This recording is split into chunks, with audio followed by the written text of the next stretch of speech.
Here live out from Hawaii with the manta rays. That's what I do out here. I'm a very passionate manta ray advocate and ocean lover, and I go live every Wednesday at 11 o'clock. Give you a little bit more information and insight what's happening out here in Kona, Hawaii. And it has been I'm doing this for 20 years, and I just want you guys to harvest my knowledge about the insider stuff, and if you prepare for the trip to come to Hawaii. And we're talking about manta rays. These are my true love, manta rays. They changed my life so many years ago, but that's a story for another day.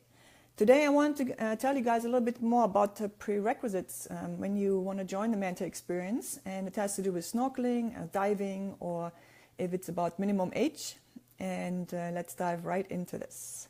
I have prepared a few props for you guys. I also will flip the screen here in a few seconds, give you video footage. My content comes across much better if I show you the video footage that goes with it. And let's do this. All right, first of all, where are we? We are on the big island of Hawaii. We are the biggest island in the island chain, and we're the most southern. But we're talking about, hey, Tara is back here. Thank you, Tara, a true fan of mine, of ours, yes. The big island of Hawaii, that is a hub in the world to enjoy manta rays in the natural environment. It's a very special place. And I talk about, we are located here in Kailua Kona, and we have two different locations where the experience takes place. One is called, or is the airport location, and one in Keaho. And boats go to these locations and take you out there, and you can either dive it or snorkel it. And yeah, I just want to give you a little bit more information, what you should do and prepare to make this the best it can be, really to get the most bang out of your buck, and just make this such a beautiful, I call it the 8th world wonder. Such a privilege to do this all these years. I'm from Germany. You know, I never imagined to be from Germany, transplanted to Hawaii and do what I do today. But I really enjoyed, and yeah, you should enjoy it too.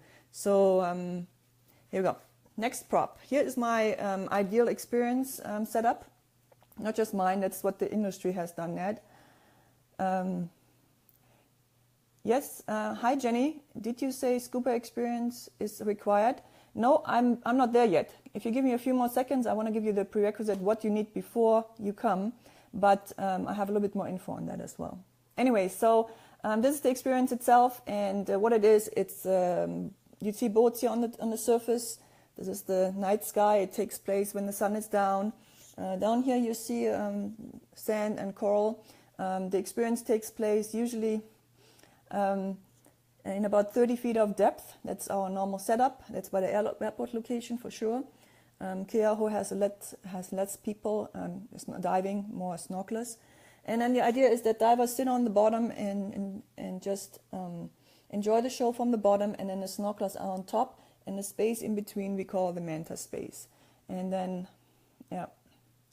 And this is the basic setup. I did another video about this whole experience. If you want to go into our video archive and check it out, I just want to give you a heads up. This is what I'm talking about. What do you need to know about when you go diving, and what do you need to know if you go snorkeling? Alrighty. So next step I'm going to do is I'm going to actually flip the screen, and you guys can see my computer screen, and I have set up a few things there. I hope this all works. Here we go. Yes, I'm going to start out with snorkeling with the manta rays. Okay, there's a lot of common sense that goes into this, but there is a saying, I guess it's called, common sense is only so common. You need to know how to swim. I'm not kidding. You need to know how to swim. Okay, this is really important. You're going in the ocean at night and you're looking at big fish. Your excitement level is through the roof, and if you know how to swim, there's a lot that you can take of your plate just to know, because you know you're gonna be just fine. Okay, and there is some boat operators here in town. They say, you don't need to know how to swim. Do not rely on swim, guys. Do not put your life into someone else's hands. Please make sure that you do not rely on other people. You need to know how to swim if you snorkel this experience. All right? Cool. And then, yes, I also say basic snorkel experience. Again, we're going in the ocean at night with these beautiful big fish, and you need to know, to learn the equipment. What you need for basic snorkeling is mast, fins, and a snorkel. Well, what's the mask for? The mask is definitely to see the animals, and protect what you're looking at, protect your eyes so you can look at things. Well, a snorkel will help you to breathe. It's very basic, but it's very necessary. And then the fins, fins is something that you also should have. It's because your engine in the ocean. This is how you propel yourself back and forth. Although everything is guided out here, again, don't rely on the swim guides. You need to be able to just tread water and float on the surface. So how do you best get to snorkel experience? Well, start in the pool. That would be the best thing. Maybe you have a pool back at home, and that would be the first step. Then work your way up to the ocean. There are lots and lots of daytime trips out here, snorkel experiences. You can go on dive boats and snorkel from those boats. There are really, really a lot of beautiful setups out here. So make your way from the pool to the ocean during the day, and then top it off with a night snorkel. So this is my recommendation, that you just really learn your equipment and you do it in that order as well. Alrighty.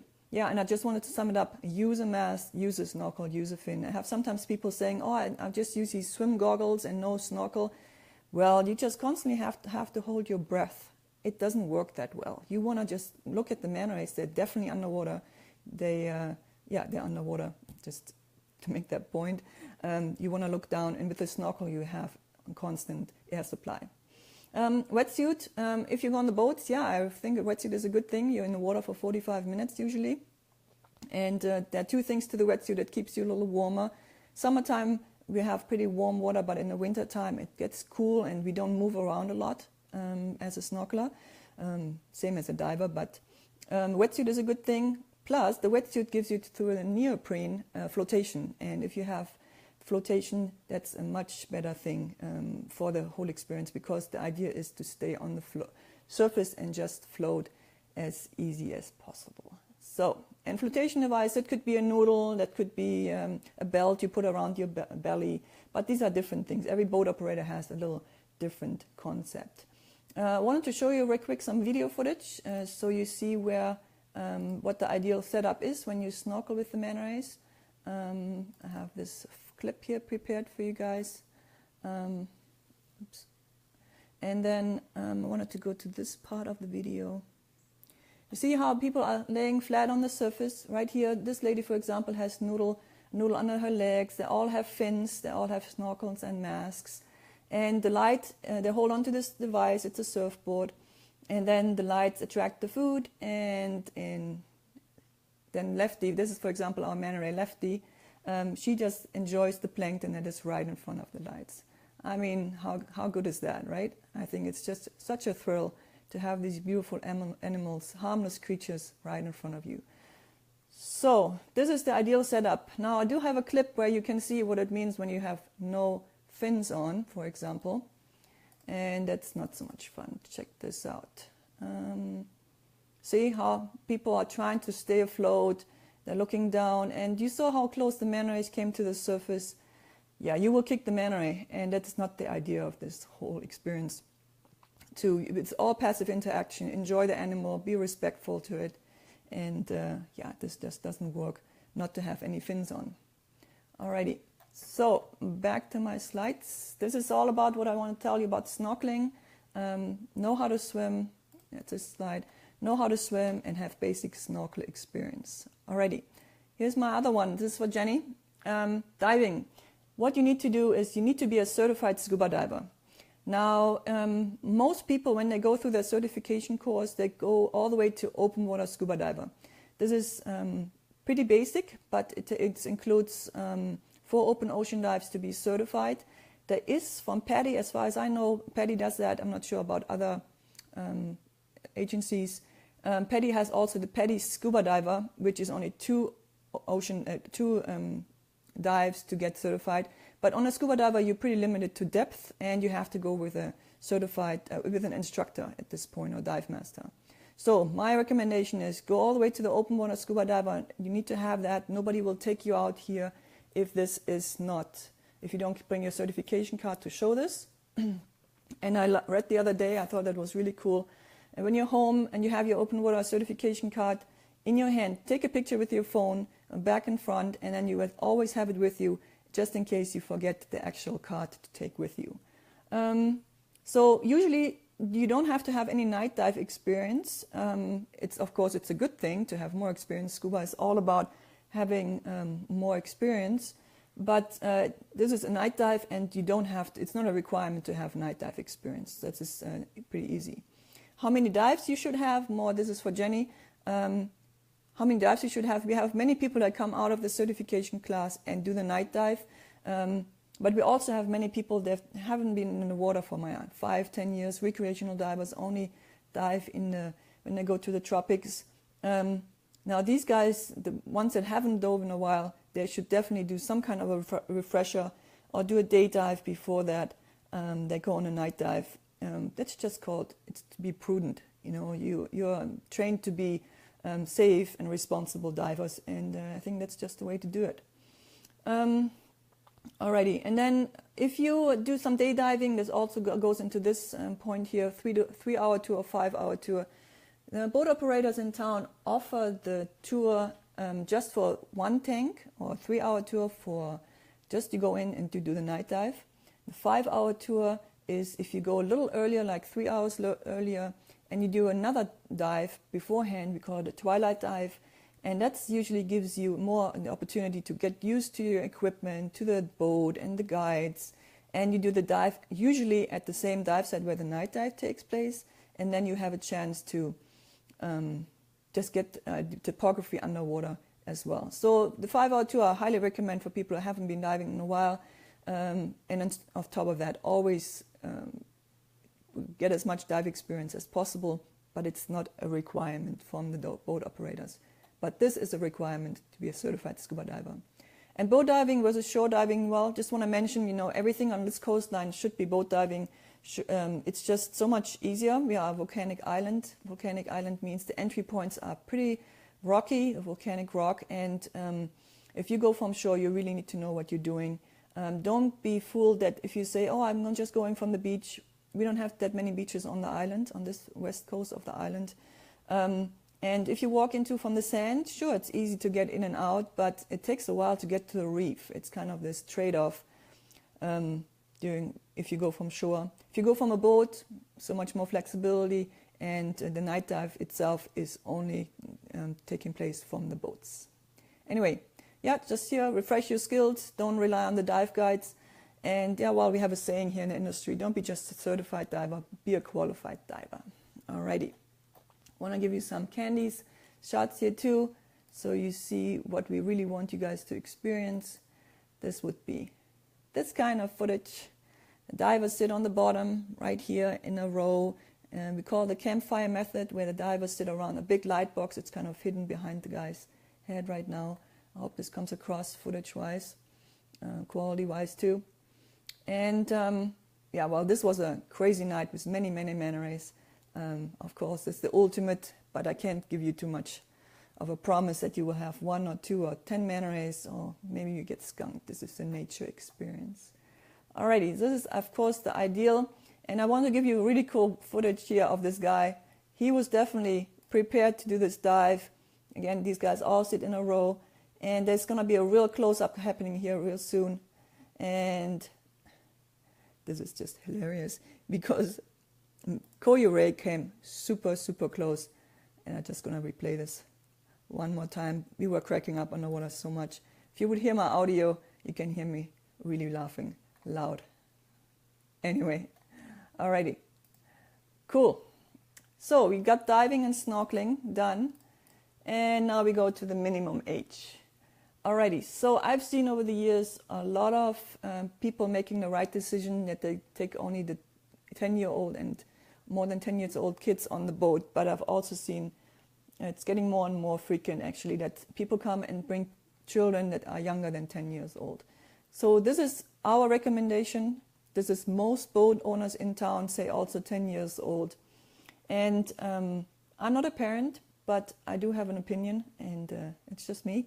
But about 10 years old see, the question is, can the child Tara, don't put this into the, I'm sorry, my phone just called. Anyway, can the child comprehend what's going on out here? Even the adults have problems sometimes out here. They're excited, they don't know the situation, they are just nervous. And if you put a child into the situation, it's less than 10 years old, it has maybe a negative permanent effect on them. And you know, I always want to remind you, every parent, you probably know that, but a child's mind and the fantasy is precious. And please don't put a child into the situation that is just not ready for. And then under 12 years old needs to have a constant parental supervision. Well, this is just normal, but it's really, we've seen it before, that parents go in the water and leave the child on the boat. Don't do that to the crew. This is not cool. They don't have that ability to take care of the child. It's not a babysitting situation out here.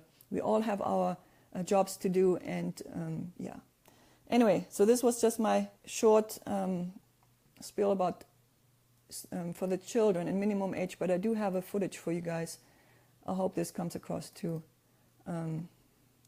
That you see these guys were holding onto this, the board, and then you will see a child coming into the picture here in a second. And you see right here? Now this is maybe an 8-year-old child. Has even a flotation device around its neck, but it cannot put its face underwater. It's too scared. On top of that, it also has no fins on. I mean, I'm really sorry, but I think this kid is not going to come back to the ocean anytime soon. And this is my personal experience. I've had so many customers over the years that said, they came from the Manta experience, they said that's the best thing they've ever done in their life, and they wish they would have come back to the ocean earlier. They had a traumatizing situation with water when they were young, and it's just, yeah, it keeps them away from the ocean, and that's definitely not what my intention is for my work. I want everybody to enjoy the mantas, etc. By the way, this company Seawolf is not in town anymore, so no need to look them up. They moved on. They are in a different space now. Alrighty, so I'm gonna bring you guys back to my face. I hope this answered all your questions. I put together a little cheat sheet for you guys. I'm gonna be in the comment section if this is something you guys wanna download. This is for you guys, the summary of today's, and I hope this is something you enjoyed. Yeah, I love manta rays. Come on back and join me. Thanks for being here, Jenny and Mike, today. Give me a like, give me a share, give me some comments, give me feedback. If there's any more questions about what I covered today, I'm happy to. I love to interact on Facebook with people. This is a social platform, and I like to be social with everybody. So thanks for listening today. Have a nice day, and talk to you later. Thank you.